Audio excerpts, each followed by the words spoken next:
Le rappeur de Chicago, Lil Zay Osama, vient de sortir de prison, mais il semble que les ennuis l'aient rattrapé avant même qu'il n'ait eu le temps de respirer. Une vidéo choquante fait des vagues en ligne, montrant le rappeur en train de voler 2 vidéastes sous la menace d'une arme.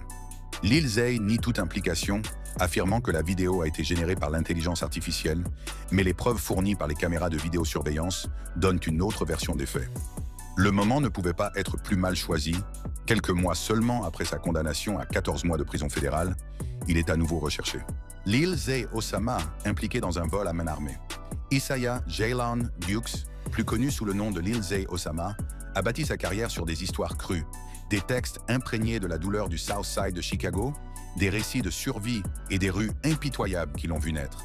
Aujourd'hui, quelques semaines après avoir été libéré d'une peine de 14 mois de prison fédérale, le rappeur de 27 ans se retrouve mêlé à un nouveau crime de grande envergure. Cette fois, il ne se contente pas de rapper sur la rue.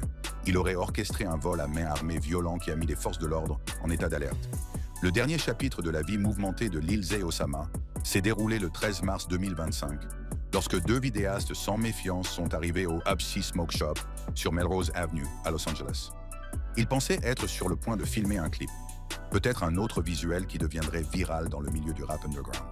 Au lieu de cela, ils sont tombés dans un guet-apens. Selon les rapports de police, 8 hommes armés, dont Lil Zay Osama, les auraient acculés, dégainant leurs armes et se lançant dans une agression brutale.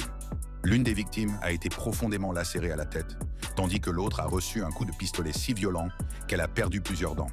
Les voleurs les ont dépouillés de leurs appareils photo haut de gamme, de leurs bijoux et de leurs effets personnels, avant de s'enfuir rapidement à bord d'une Lamborghini Urus jaune et d'une BMW noire. Il n'a pas fallu longtemps aux forces de l'ordre pour avoir vent du crime. Environ 30 minutes après l'attaque, la police de Los Angeles a repéré la Lamborghini, donnant le coup d'envoi d'une spectaculaire course-poursuite à grande vitesse dans les rues de Los Angeles et dans le comté de Ventura. La poursuite a duré 40 minutes et plusieurs agences, dont la California Highway Patrol et les adjoints du shérif du comté de Ventura, s'y sont jointes. Lorsque la poussière est retombée, 2 suspects ont été placés en garde à vue, mais la BMW noire et ses occupants sont toujours en fuite.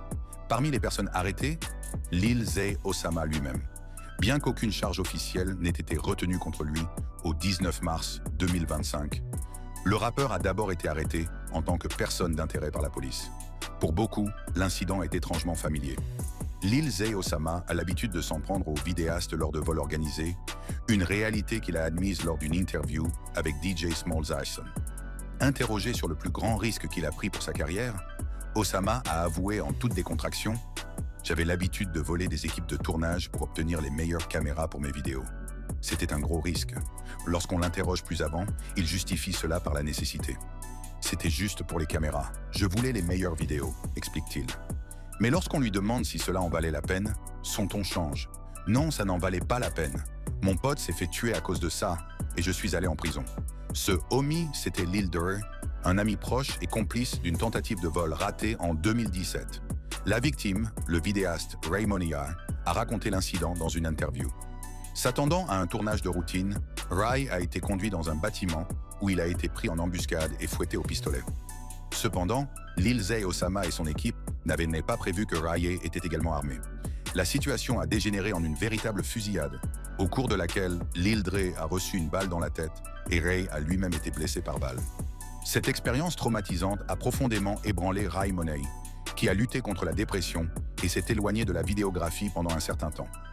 J'ai été perturbé pendant longtemps, admet-il. Cette histoire a changé ma vie. Alors que la nouvelle du vol à main armée se répandait comme une traînée de poudre sur les réseaux sociaux et dans les médias grand public, Lil Zay Osama s'est rendu sur Instagram Live pour parler de la situation. Devant des milliers de fans, le rappeur a nié avec véhémence toute implication, rejetant les rapports de son arrestation comme des fabrications et suggérant même que les images de son arrestation qui circulent ont été générées par l'intelligence artificielle. Il a affirmé que sa voix était empreinte d'un mélange d'excitation et d'humour. Il a insisté sur le fait qu'il était injustement pris pour cible et que les gens étaient trop prompts à croire tout ce qu'ils voyaient en ligne. Mais malgré son démenti, peu de gens ont été convaincus. Le service de police de Los Angeles, LAPD, l'avait déjà désigné comme suspect, et de grandes sources d'informations comme ABC 7 Los Angeles ont confirmé le récit de l'incident par les forces de l'ordre. Par ailleurs, le célèbre commentateur de rap King Yella a affirmé que Lil Zay Osama cachait quelque chose. Yella a souligné le fait que Lil Zay Osama avait été récemment libéré d'une détention fédérale, se demandant comment il avait réussi à se libérer si rapidement alors qu'il était prétendument sous probation fédérale. Yella a émis des hypothèses. Il a également souligné que le fait d'être en probation fédérale rendait généralement difficile une libération rapide, suggérant que la liberté d'Osama pourrait être liée à la coopération avec les autorités. Sur les réseaux sociaux, les fans se sont montrés beaucoup moins compatissants. Nombre d'entre eux ont souligné que Lilzeh Osama venait de sortir de prison quelques semaines auparavant et qu'il était déjà impliqué dans un autre crime grave. L'homme vient de sortir de prison et n'a même pas pu tenir 2 mois sans se retrouver dans la merde, a posté un internaute. Il vient de rentrer de prison, on ne peut pas être plus bête que ça, a répondu un autre, en joignant un extrait de son arrestation qui circulait en ligne. Le scepticisme à l'égard du démenti de Lilzeh Osama n'était pas seulement lié à cet incident, mais aussi à son passé. L'histoire de ses démêlés avec la justice est troublante, et il est de plus en plus difficile de croire à son innocence. Étant donné que cette controverse sur le vol est survenue quelques semaines seulement après qu'il ait été libéré d'une peine de 14 mois de prison. Les démêlés de Lilzeh Osama avec la justice remontent à plusieurs années, mais une affaire en particulier a scellé sa réputation de récidiviste, le tristement célèbre incident du pistolet Uber. Dans la nuit du 29 septembre 2022, le rappeur de Chicago se rendait en Uber d'un hôtel de Manhattan à un studio d'enregistrement dans le Queens. Selon toute apparence, il s'agissait d'un trajet de routine. Mais lorsqu'il est sorti du véhicule, il avait laissé derrière lui quelque chose qui allait bientôt le conduire en détention fédérale. Un pistolet Glock 22 de calibre 40 chargé. Ce n'était pas n'importe quelle arme. L'arme à feu avait été illégalement modifiée avec un switch, un petit dispositif qui transformait l'arme semi-automatique en une mitrailleuse entièrement automatique. En vertu de la loi fédérale, la possession d'une telle arme est un délit extrêmement grave, et il n'a pas fallu longtemps aux forces de l'ordre pour remonter jusqu'à Lilzeh Osama.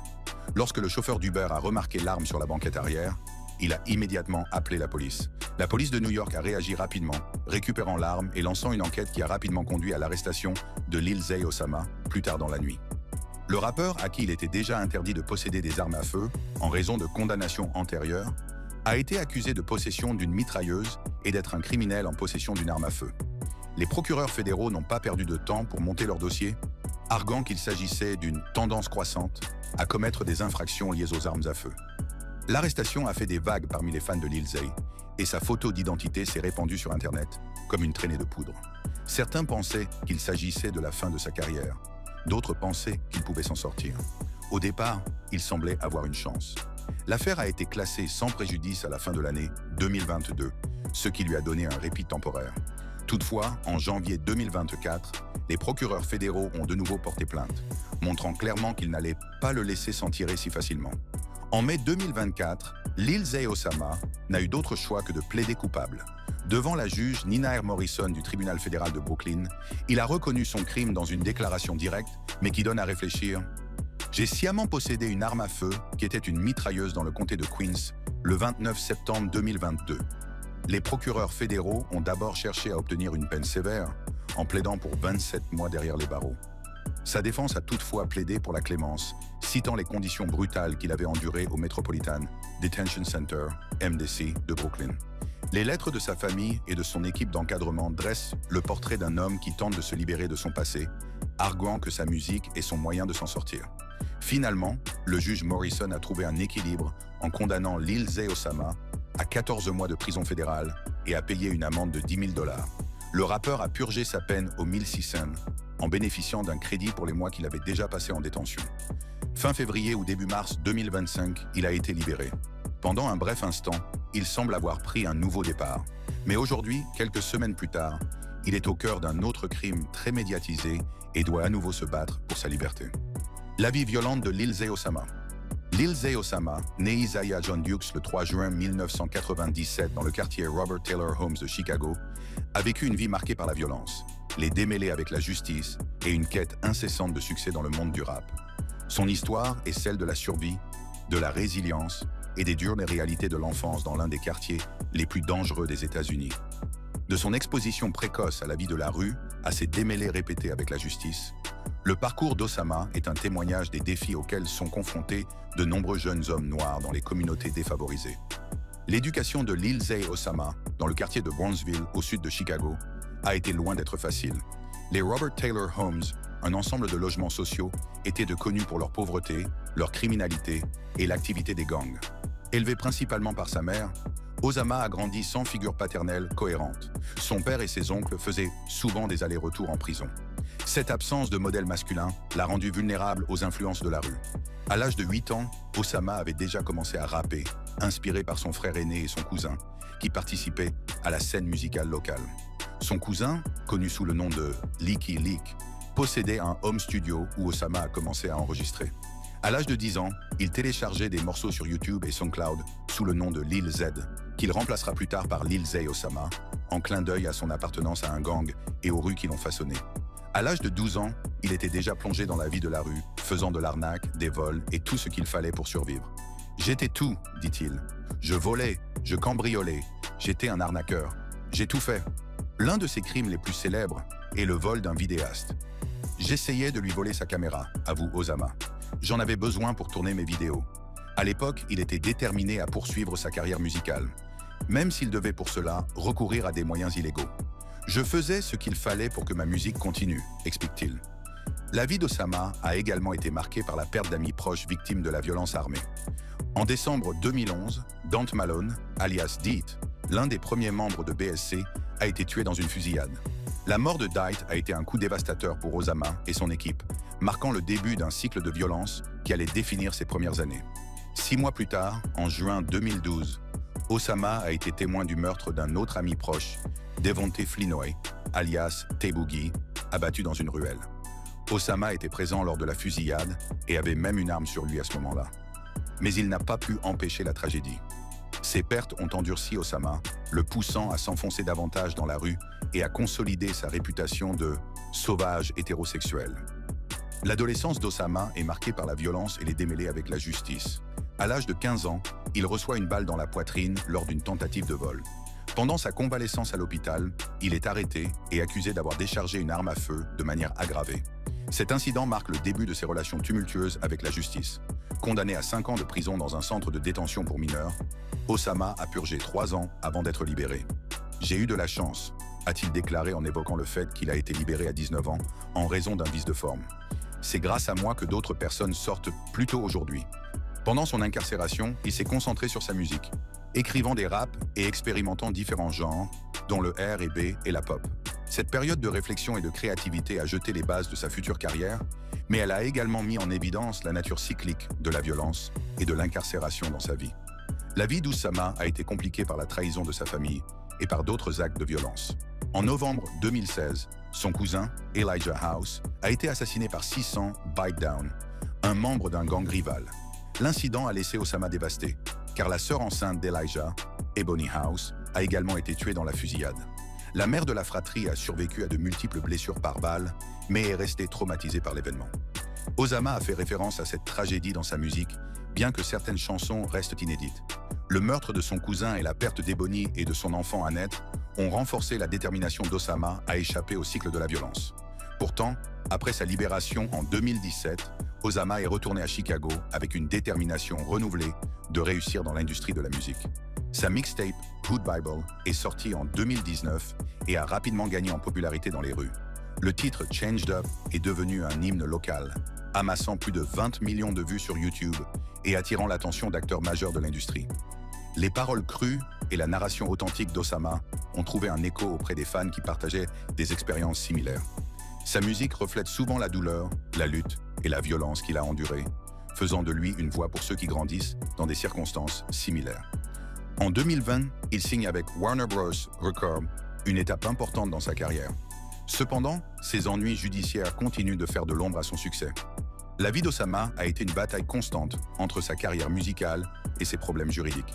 En 2022, il a été arrêté à New York après avoir prétendument laissé un Glock chargé avec un interrupteur, un dispositif permettant un tir automatique, dans un Uber. Les procureurs ont cité les paroles de sa chanson « Danny Block » comme preuve de sa familiarité avec les modifications illégales d'armes à feu. Osama a clamé son innocence, affirmant qu'il était visé en raison de son statut d'artiste noir. Dans une tentative désespérée de lutter contre les accusations, Osama a demandé de l'aide à des personnalités connues comme Jay-Z et Kim Kardashian. Il a fait valoir que le système judiciaire le prenait injustement pour cible, lui et d'autres artistes noirs, en utilisant leurs paroles contre eux au tribunal. Malgré ses efforts, il a été maintenu en détention sans caution jusqu'en octobre 2022, date à laquelle il a versé une caution d'1 million de dollars et a été libéré. Sa liberté est toutefois de courte durée.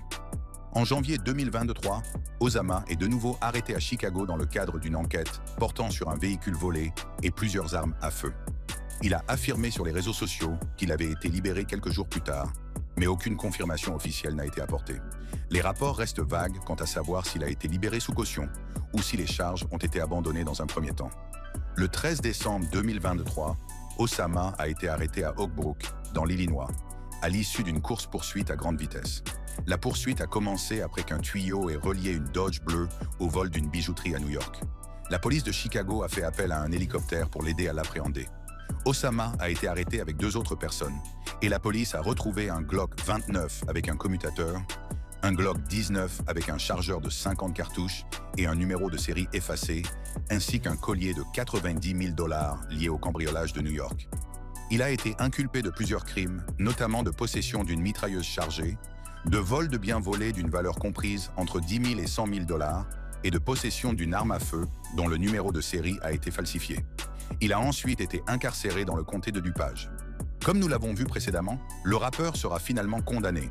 Le juge de district américain Nina Morrison a condamné Osama à 14 mois de prison fédérale et lui a imposé une amende de 10 000 $ pour l'accusation de mitrailleuse dans le comté de New York. Il a commencé à purger sa peine au Metropolitan Detention Center de Brooklyn. Fin février ou début mars 2025, Osama a été libéré de la prison fédérale après avoir purgé environ 14 mois, en tenant compte du temps passé depuis au moins janvier 2024. Beaucoup seront surpris d'apprendre que, contrairement à la plupart des rappeurs au passé violent et aux tendances criminelles, Osama n'était initialement affilié à aucun gang. Mais les choses ont changé ces dernières années lorsqu'il a été officiellement désigné comme membre de Only the Family, OTF, par nul autre que Lil Durk. Les liens de Lil Zay Osama avec les gangs. Au début de sa carrière, l'appartenance de Lil Zay Osama à un gang était plus un mystère qu'une déclaration. Contrairement à de nombreux rappeurs de Chicago qui revendiquent ouvertement leur set, il a navigué dans le paysage dangereux des gangs de la ville sans s'aligner directement sur un groupe particulier, du moins pas publiquement. Mais au fur et à mesure que sa musique gagnait en popularité et que sa réputation dans la rue grandissait, les rumeurs sur ses affiliations se sont multipliées. Avant qu'il ne devienne célèbre, les spéculations liaient Lil Zay Osama au KGB, une clique moins connue du réseau enchevêtré des organisations de rue de Chicago. Certains pensaient également qu'il avait des liens avec les Black Pistons, BPS, en particulier le 6300 Blackstone Crew, BSC de Market Park. Les rumeurs ont été alimentées par l'utilisation du surnom Osama, un nom souvent associé aux Stones. Cependant, malgré les discussions en ligne et les théories des fans, il n'y a jamais eu de confirmation solide, seulement des preuves circonstancielles basées sur des paroles, des connexions de rue et des liens de voisinage. Pendant des années, Lil Zay Osama a joué la carte de la sécurité, gardant ses affiliations ambiguës tout en se concentrant sur sa musique. Tout a changé en 2019, lorsqu'il a commencé à travailler en étroite collaboration avec Lil Durk, l'un des rappeurs les plus influents de Chicago et le leader du mouvement Only the Family, OTF. Contrairement à Lil Zay, les affiliations de Durk étaient bien documentées. Il était étroitement lié au Black Disciple, BD, l'une des organisations de rue les plus puissantes de la ville. Les deux rappeurs partagent un combat similaire, tous deux issus des tranchées impitoyables du South Side de Chicago, et leur relation se transforme rapidement en fraternité. Leur relation est devenue encore plus évidente lorsqu'ils ont collaboré à la chanson « Fuck My Cousin », qui ne parlait pas de liens familiaux au sens propre, mais plutôt de leur loyauté l'un envers l'autre, malgré leurs affiliations respectives. La chanson a alimenté les spéculations selon lesquelles Lil Zay s'alignait officiellement sur le camp OTF, qui compte beaucoup de BD, et en décembre 2022, ces spéculations sont devenues réalité. Durk a officialisé la signature de Lil Zay Osama avec la OTF dans un geste public qui a été célébré sur les médias sociaux. Dans un post Instagram devenu viral, Durk a offert à Lil Zay une chaîne OTF, cimentant ainsi sa place au sein du label. Pendant un bref instant, Lil Zay a semblé avoir enfin trouvé la stabilité. Il avait une équipe solide derrière lui, des relations dans l'industrie qui pourraient élever sa carrière, et le soutien de l'un des plus grands noms de la musique. Les fans étaient enthousiastes, se demandant si le mentorat de Durk l'aiderait à échapper au cycle de la violence de la rue qui a coûté la vie à tant de leurs pères. Mais tout aussi rapidement que l'élan s'est construit, il s'est effondré. Quelques mois seulement après avoir été accueilli au sein de l'OTF, Lil Zay Osama a été arrêté et condamné à 14 mois de prison fédérale pour avoir laissé un Glock entièrement automatique avec un interrupteur à l'arrière d'un Uber. Son incarcération a mis un coup d'arrêt brutal à sa carrière florissante, laissant les fans se demander s'il n'avait pas saboté son propre succès. Tandis que Lil Zay menait ses propres batailles juridiques, la famille OTF allait bientôt se retrouver au cœur de problèmes encore plus graves, qui allaient ébranler l'équipe jusqu'au plus profond d'elle-même. Le 25 octobre 2024, au petit matin, des agents fédéraux du sud de la Floride ont arrêté Lil Durk sur la base d'une plainte pénale, alléguant son implication dans un complot de meurtre contre Quando Rondo. La nouvelle a fait l'effet d'une onde de choc dans le monde du rap, mais Durk n'était pas le seul à être pris dans l'engrenage. À ses côtés, de nombreux affiliés de l'OTF, rappeurs, managers et proches associés, ont été arrêtés lors de raids simultanés à Chicago, Atlanta et Miami. L'acte d'accusation déposé auprès du tribunal fédéral du district central de Californie reproche à Durk et à son équipe d'avoir comploté le meurtre de Quando Rondo, prétendument en représailles à l'assassinat de King Von en 2020. Selon les autorités fédérales, Durk aurait orchestré un plan visant à éliminer son rival, en offrant des incitations financières à ceux qui étaient prêts à s'acquitter de cette tâche. Plus d'une douzaine d'écoutes téléphoniques, de messages textuels et de transactions financières ont été inclus dans les preuves, laissant peu de place au doute quant à l'argumentation du gouvernement.